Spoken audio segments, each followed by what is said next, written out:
Assalamualaikum warahmatullahi wabarakatuh. Apa kabar kalian? Semoga kalian baik-baik saja dan tetap diberikan kesehatan oleh Allah Subhanahu wa Ta'ala. Bantu channel kami dengan cara subscribe dan tekan tombol lonceng kalian. Terima kasih. Semoga kisah ini bermanfaat. Jodoh terindah dari Tuhan, dia temui orang tuaku untuk melamar tanpa pacaran. Besok adalah hari Sabtu. Seorang lelaki telah berjanji akan datang ke rumah berniat ingin bertemu dengan kedua orang tuaku. Tepat pada hari Jumat malam, hujan membungkus kota kami.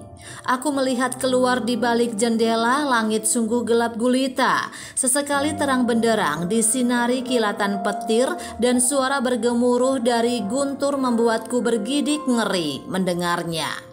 Tanganku meraih handphone yang kuletakkan di meja belajar melihat foto-foto dia yang dipampang di sosmed. Dalam perjalanan asmaraku, aku telah menelan rasa pahit yang sungguh luar biasa. Dari perselingkuhan, dibohongi dengan status, hingga ditinggal menikah karena memiliki wanita lain daripada diriku.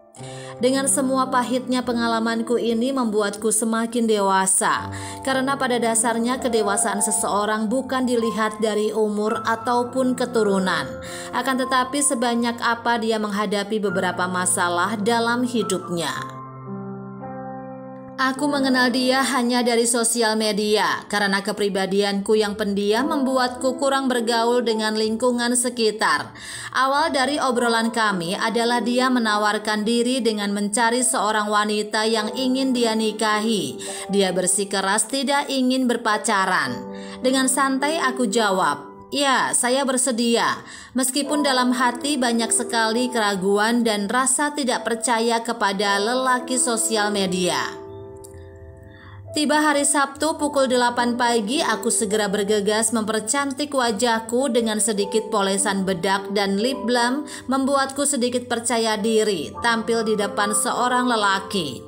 Aku kembali melihat ke arah jam dinding menunjukkan pukul 9. Riasanku mulai memudar karena kulitku yang berjerawat dan berminyak. Tepat pada pukul 10:30 seseorang memencet bel rumah. Aku segera bergegas membuka pintu dan melihat dia berdiri di ujung pagar. Aku tersenyum hangat padanya.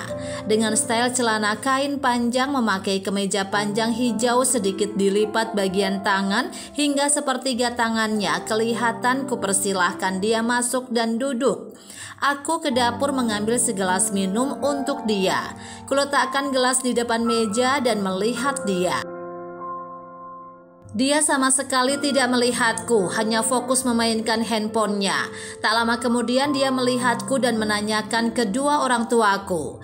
Dia kekeh ingin segera bertemu dengan kedua orang tuaku. Aku kembali berlari ke atas memanggil kedua orang tuaku.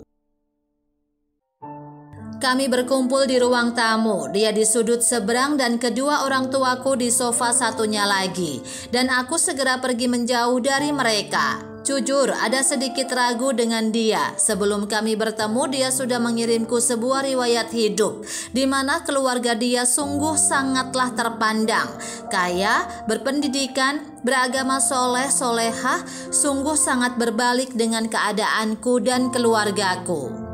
Aku diam di pojokan musola, sesekali menguping pembicaraan mereka.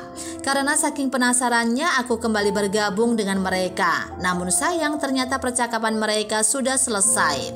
Ayahku mempersilahkan kami mengobrol berdua, sungguh sangat menyenangkan bagiku bisa ngobrol dengannya. Namun dugaanku salah, dia menolak tawaran ayahku untuk mengobrol dan tepat pada pukul 1 dia segera bergegas kembali pulang. Aku mengantar dia sampai di depan pagar dan mengingatkan dia untuk berhati-hati di jalannya. Setelah dia pergi sampai di ujung jalan, aku kembali ke rumah dan masuk ke kamar. Sembari menangis dalam hati seraya berkata, "Aku tahu ya Allah, dia bukan jodohku. Apalah daku, hanyalah seorang anak pedagang sayur yang tidak berpendidikan tinggi." Air mataku terus bercucuran membasahi kedua pipiku. Dia pun tidak memberi kabar sedikit pun padaku. Hingga tepat pada pukul 8 malam dia mengirimku kabar lewat SMS.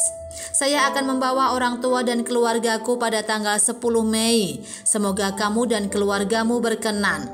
Aku segera terperanjat dan bangun dari tempat tidur melihat SMS tersebut. Senang, bingung, kaget, semua sungguh sangat bercampur. Aku segera turun dari tangga kembali berkumpul dengan kedua orang tuaku. Namun orang tuaku sedikit tidak merestui karena mereka sudah tahu bagaimana lelaki-lelaki dulu yang pernah menyakitiku. Kami tidak pernah mengirim kabar satu sama lainnya karena dia memiliki prinsip berkomunikasi lewat SMS adalah zina hati. Namun hal tersebut tidak membuatku berubah untuk berpaling ke lelaki lain. Tepat pada tanggal 9 Mei, ibuku segera memberitahu keluarga besarnya dengan harapan semoga jadi. Karena jika tidak jadi pun tidak apa-apa, hitung-hitung sebagai makan malam sebelum menuju bulan puasa. Tepat pada tanggal 10 Mei, aku sungguh sangat deg-degan. Sungguh bak mimpi bertemu sekali. Tidak pernah berkomunikasi, namun aku akan melaksanakan lamaran. Tepat pada pukul 12 siang, rombongan keluarga dia datang. Semua ruangan di rumahku sungguh sangat penuh, hampir tidak cukup untuk menampung kedua keluarga. Singkat cerita, pada bulan Juli aku sakit hingga harus dirawat di rumah sakit. Aku divonis radang panggul oleh dokter. Dokter mengatakan bahwa penyakitku bisa mengurangi kesuburan jikalau tidak segera diobati. Hingga dia mengirimku pesan, "Aku ragu padamu, apalah daya." Dia sudah berkata seperti itu padaku, dan siapa yang mau menikah dengan wanita mandul seperti aku? Aku hanya pendam semua perasaan sakit ini dan aku menangis dalam kesendirianku. Beberapa hari kemudian dia mulai bisa menerimaku dan kembali ingin melanjutkan kisah kami. Hari demi hari kami lalui masing-masing tanpa ada kabar, tanpa ada obrolan, tanpa ada canda tawa. Hingga kedua keluarga kami memutuskan untuk bertemu kembali di bulan Agustus, tepat pada tanggal 17. Aku dan dia kembali bertemu. Sungguh hatiku sangat senang luar biasa setelah semua pahit yang kulalui beberapa minggu lalu. Kami memutuskan menikah di bulan November dan alhamdulillah tanpa adanya penghalang apapun kami bisa bersatu dan bersama dalam ridho Allah Subhanahu wa Ta'ala. Jangan pernah takut untuk kehilangan seseorang karena memang kasih sayang Allah terkadang seperti itu, membiarkan kita terpuruk dalam kesalahan agar tidak kembali mencintai yang salah. Serahkanlah semuanya kepada Tuhan kita, karena Tuhan adalah pembuat skenario yang terbaik bagi hambanya.